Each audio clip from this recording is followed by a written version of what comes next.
আগামীতে সৈয়দপুর হবে প্রশাসনিক জেলা। আমরা এই এলাকার মানুষের উন্নয়নের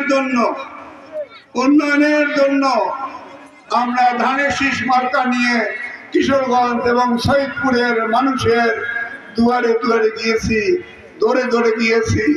আমি যেখানে গিয়েছি উৎফুল্ল জনতা আমাকে আশ্বস্ত করেছে 12 তারিখের মার্কা ধানের শীষের মার্কা।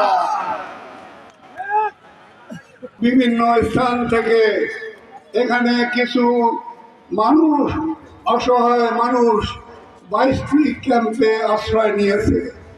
এই ক্যাম্প মানুষের ছেলে মেয়েকে পড়িয়েছি।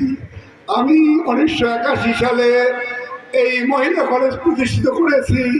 একজন মনীষী বলেছেন, আমাকে একটি শিক্ষিত মা দাও, আমি একটা শিক্ষিত জাতি দিব। আজকে সফল কাম হয়েছি।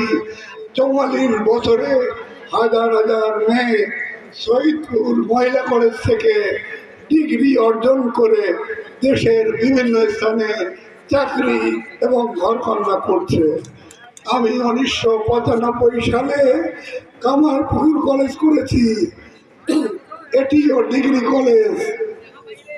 আমরা গর্ব করি, আমার নেত্রী দেশনেত্রী বেগম খালেদা জিয়া আমার কলেজে উদ্বোধন একটা বিল্ডিং করেছে।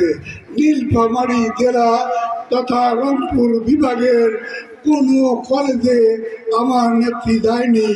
এই জন্য আমার নেত্রীকে আমরা ধন্যবাদ জ্ঞাপন করি। প্রিয় ভাইরা, আমার 15 বছর কাটিয়েছে গণমানুষের সেবায়। আমি ইউনিয়ন পরিষদের চেয়ারম্যান হিসাবে